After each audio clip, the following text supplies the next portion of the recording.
जय हिंद। आज के वीडियो में आप लोगों को यहाँ पर हिंदी के महत्वपूर्ण एमसीक्यू बताने वाले हैं जो आपके बोर्ड एग्जाम की दृष्टि से बहुत ही ज़्यादा इम्पॉर्टेंट हैं और ये 2024 में 101% 100% यही आएंगे, तो बहुत ज़्यादा इम्पॉर्टेंट है। और कमेंट में बताना कि 20 में से आपके कितने राइट आंसर हुए हैं, ये भी कमेंट में ज़रूर बताना। तो ध्यान से वीडियो को देखना और इस वीडियो को ज़्यादा से ज़्यादा शेयर भी कर देना। तो यहाँ पर पहला क्वेश्चन कौन सा है, कलम का सिपाही की रचना किसने की। जो कलम का सिपाही की रचना किसने की, वृंदावन लाल वर्मा ने की, अमृत राय ने की, प्रेमचंद ने की, कोई नहीं।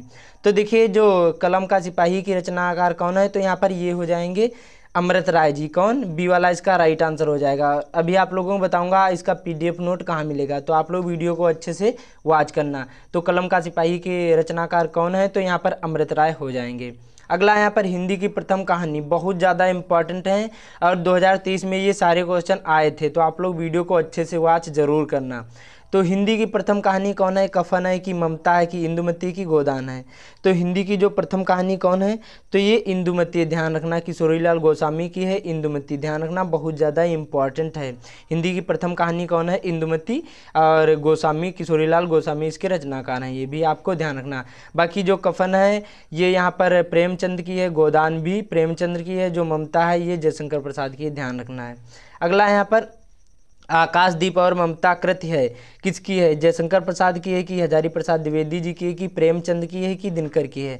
तो देखिए जो आकाशदीप और ममता कृति किसकी है, तो ये जयशंकर प्रसाद जी की है, ध्यान रखना। तीसरे का राइट आंसर ए वाला हो जाएगा। बहुत ज़्यादा इंपॉर्टेंट है, 100% ये क्वेश्चन पूछे जाते हैं। अगला है यहाँ पर बहुत ज़्यादा इंपॉर्टेंट चिंतामणि निबंध है, निबंध संग्रह है किसका है, रामचंद्र शुक्ल का कि महावीर प्रसाद द्विवेदी जी का कि यहाँ पर यशपाल का कि जैनेन्द्र का। तो चिंतामणि निबंध संग्रह है तो रामचंद्र शुक्ल जी का राइट आंसर यहाँ पर ए वाला हो जाएगा। बहुत ज़्यादा ये इम्पॉर्टेंट है। चिंतामणि निबंध किसकी रचना है, तो यहाँ पर ये रामचंद्र शुक्ल जी की है, तो ये आप लोग याद कर लेना और कमेंट में ज़रूर बताना कि आपको कितने इनमें से मालूम थे।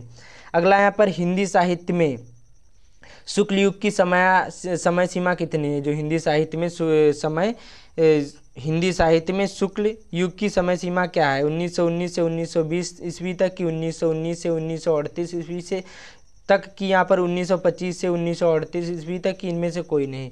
तो देखिए जो हिंदी साहित्य में शुक्ल युग की जो समय सीमा कितनी है, तो देखिए पाँचवें का राइट आंसर बी वाला हो जाएगा, 1919 से 1938 ईस्वी तक। ध्यान रखना बहुत ज़्यादा इंपॉर्टेंट है, एक जरूर पूछा जाता है, चाहे शुक्ल युग या फिर छायावादी युग या फिर भारतेंद्र युग, ये कोई भी युग एक पूछ लिया जाता है, तो सभी के वीडियो आप लोगों को प्रोवाइड कर दिए जाएंगे।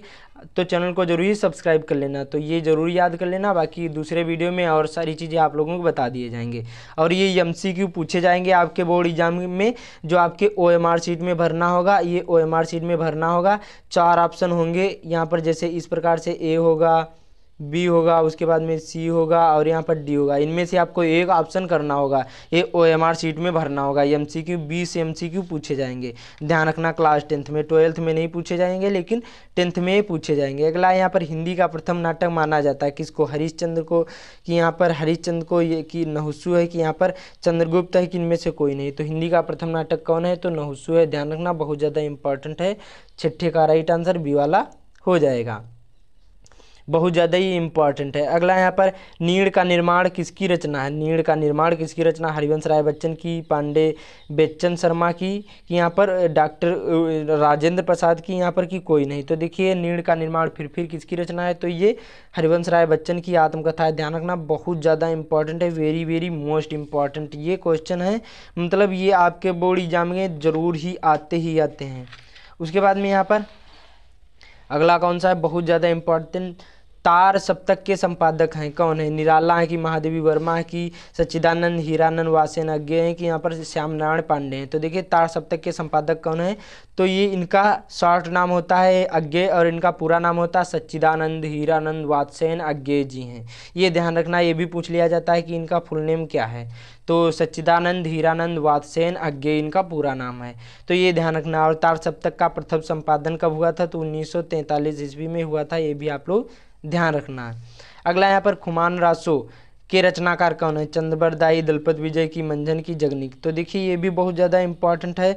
तो खुमान रासो के रचनाकार कौन है, तो यहाँ पर ये दलपत विजय हैं, ध्यान रखना। दलपत ये विजय लिखा हुआ है, विजय ये ध्यान रखना है। राइट आंसर बी वाला हो जाएगा। कौन वाला? बी वाला इसका राइट आंसर हो जाएगा। खुमान रासों के रचनाकार कौन है? तो दलपत विजय हैं, ये ध्यान रखना है। अगला यहाँ पर साकेत के रचनाकार कौन है? जयशंकर प्रसाद की, दिनकर की, यहाँ पर मैथिली शरण गुप्त की, भगवती चरण वर्मा। तो देखिए जो साकेत के रचनाकार कौन है, तो यह एक साकेत जो है यह एक महाकाव्य है, ये भी ध्यान रखना। मैथिली शरण गुप्त का है, ये आप लोग ध्यान रखना। 10वें का राइट आंसर कौन सा? सी वाला हो जाएगा। मैथिली शरण गुप्त है और ये क्या है? यह एक महाकाव्य है। साकेत जो है यह एक महाकाव्य है। श्री रामचरितमानस, साकेत, ये सभी क्या हैं? ये सभी महाकाव्य हैं, ध्यान रखना। अगला यहाँ पर करुण रस का स्थायी भाव है, तो करुण रस का स्थायी भाव कौन सा होता है? तो आपके बोर्ड एग्जाम में 2 ही रस पूछे जाएंगे, एक हास्य रस, एक करुण रस। तो करुण रस का स्थायी भाव क्या होता है? तो यहाँ पर शोक होता है, ये ध्यान रखना। हास्य रस का स्थायी भाव हास होता है, ध्यान रखना। हास्य रस का स्थायी भाव क्या होता है? हास होता है, ये आप लोग ध्यान रखना है। ये जरूरी पूछे जाएंगे, 1 नंबर का ये आएगा, 100% चांस है। अगला यहाँ पर है चरण कमल बंदो हर्राई में कौन सा अलंकार है? बहुत ज़्यादा इंपॉर्टेंट है और आपके बोर्ड एग्जाम में 3 ही अलंकार हैं, उपमा, रूपक और यहाँ पर उत्प्रेक्षा अलंकार। तो 3 ही आपको पढ़ने हैं, उपमा, रूपक, उत्प्रेक्षा, 3 ही अलंकार आपको पढ़ने हैं। तो अनुप्रास अलंकार होगा कि उपमा अलंकार होगा, रूपक अलंकार होगा कि यमक अलंकार होगा। तो चरण कमल बंदो हरिराई, तो क्या होगा इसमें? देखिए 12वें में सी वाला हो जाएगा, रूपक अलंकार। जहाँ पर उपमेय में उपमान का भेद रहित आरोप हो, वहाँ पर क्या होता है? रूपक अलंकार होता है। तो ये ध्यान रखना है, रूपक अलंकार हो जाएगा। अगला है यहाँ पर सोरठा छंद के प्रथम एवं तृतीय चरण में कितनी मात्राएं होती है? ये भी आप लोग याद कर लेना। सोरठा और रोला 2 ही छंद आपके बोर्ड एग्जाम में पूछे जाएंगे, सोरठा छंद और रोला छंद। तो देखिए सोरठा छंद के प्रथम और तृतीय चरण में कितनी कितनी मात्राएं होती हैं? तो जो सोरठा जो होता है ये दोहे का उल्टा होता है। तो इसका राइट आंसर 13वें का कौन सा हो जाएगा? ये इसमें देखिए प्रथम और तृतीय चरण में 11 मात्राएं होती हैं, दूसरे और चौथे चरण में 13 मात्राएं होती हैं और ये दोहे का उल्टा होता है। तो राइट आंसर यहाँ पर ए वाला हो जाएगा। ध्यान रखना, मैं आप लोगों को इस पर अच्छी तरीके से वीडियो आप लोगों को प्रोवाइड कर दूंगा। अगला यहाँ पर 14वां, हास्य रस का स्थायी भाव क्या है? जो हास्य रस है इसका स्थायी भाव क्या है? भयानक होगा, क्रोध होगा कि शोक होगा कि हास होगा? मैंने आप लोगों को पहले ही बताया, इसका हास्य रस का स्थायी भाव हास हो जाएगा। बहुत सिंपल सा है, तो राइट आंसर यहाँ पर डी वाला हो जाएगा। उसके बाद में यहाँ पर अगला क्वेश्चन कौन सा है? ध्यान से वीडियो को देखना। अगला यहाँ पर राजा रानी में कौन सा समास है? जो राजा रानी, इसमें कौन सा समास है? द्वंद्व समास की, द्विगु समास की, कर्मधारय की, बहुब्रीहि? बहुब्रीहि। तो इसका राइट आंसर कौन सा हो जाएगा? राजा रानी में कौन सा समास है? समास भी आपके बोर्ड एग्जाम में 2 ही हैं, एक द्वंद्व है और एक है द्विगु समास। 2 ही समास है, ये आपको ध्यान रखना। द्वंद्व में और का लोप होगा, इसमें और का लोप होगा। जैसे माता, इसमें माता डैश लगा होगा, पिता होगा। जैसे राजा रानी होगा, खाना पीना होता, बैठना उठना होता। जिसमें योजक चिन्ह लगा हो और का लोप होता उसको हम द्वंद्व बोलते हैं। द्विगु समास में संख्यावाचक होता है, जैसे यहाँ पर चौराहा हो गया और यहाँ पर जैसे चौराहा हो गया, नवरत्न हो गया। उसके बाद में और जैसे नवरत्न होगा, सप्तऋषि हो गया। ये सभी क्या है? ये सभी जिसमें संख्यावाचक हो उसी को हम क्या बोलते हैं? द्विगु समास बोलते हैं, ये ध्यान रखना है। तो इसमें राजा रानी में योजक चिन्ह लगा हुआ है, राजा और रानी हो जाएगा। तो यहाँ पर राइट आंसर ए वाला हो जाएगा, द्वंद्व समास हो जाएगा। बहुत सिंपल सा है। अगला यहाँ पर कपड़ा का तत्सम रूप होगा। जो कपड़ा है इसका तत्सम रूप क्या होगा? वस्त्र होगा कि करपट होगा कि दुकूल होगा कि यहाँ पर वसन होगा? तो देखिए इसका राइट आंसर वस्त्र नहीं होगा, इसमें तत्सम रूप बता रहा है। तो राइट आंसर 16वें का कौन सा हो जाएगा? बी वाला हो जाएगा, करपट। इसको राइट आंसर ये हो जाएगा, तत्सम रूप आपको बताना है, ये तत्भव है। उसके बाद में पेड़, तर, द्रुम आदि कहलाते हैं, क्या कहलाते हैं?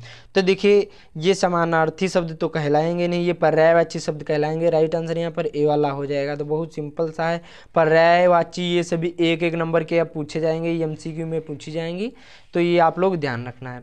अगला यहाँ पर कलम, कमल का पर्यायवाची शब्द है। कमल का पर्यायवाची क्या है? तो जलज, पंकज, नीरज, ये सभी क्या होते हैं? कमल के पर्यायवाची होते हैं। जिसमें आखिरी में जा आखिरी में लगे तो समझ जाना कि ये कमल के पर्यायवाची हैं। तो राइट आंसर यहाँ पर ए वाला हो जाएगा, पंकज इसका पर्यायवाची शब्द है। बाकी जो यहाँ पर अम्बुद होता है ये बादल का होता है, नीरद भी बादल का होता है, जलद भी बादल का होता है, ध्यान रखना है। उसके बाद में अगला यहाँ पर मध्वरिका संधि विच्छेद होगा। तो देखिए मध्वरिका संधि विच्छेद क्या होगा? यहाँ पर मधुधन, यहाँ पर मधु धन रि होगा कि मधु धन अरि होगा कि यहाँ पर म धन धुरी होगा कि कोई नहीं, तो मधुर का राइट आंसर कौन सा 19वें का हो जाएगा। यहाँ पर बी वाला होगा मधु धन अरही हो जाएगा, राइट आंसर यहाँ पर ये वाला हो जाएगा। और आपके बोर्ड एग्जाम में यही संधि पूछी जाएगी और कोई नहीं, एक ही संधि पूछी जाएगी, तो ध्यान रखना है। अगला यहाँ पर तथ्यों में संधि विग्रह होगा, तो कौन होगा, तथा धन ए होगा कि यहाँ पर तथ धन ए होगा कि तथ्यो धन वह होगा कि यहाँ पर तथ धन ए होगा। तो राइट आंसर यहाँ पर ए वाला हो जाएगा, तथा धन ए होगा, राइट आंसर यहाँ पर 20वें का ए वाला हो जाएगा। तो ये क्वेश्चन 20 तैयार कर लेना और कमेंट में जरूर बताना कि 20 में से आपको कितने मालूम थे। और इसका पीडीएफ नोट चाहिए तो लिंक डिस्क्रिप्शन में मिल जाएगा टेलीग्राम का, वहाँ से ज्वाइन करें, उसका पीडीएफ नोट प्राप्त कर लीजिए। बाकी चैनल को सब्सक्राइब कर लेना, आपको यहाँ पर हर एक वीडियो मिलेंगे, चाहे हिंदी हो, मैथ हो, साइंस हो, सभी सब्जेक्ट के, तो चैनल को जरूर ही सब्सक्राइब कर लेना। तो मिलते हैं अगले वीडियो में।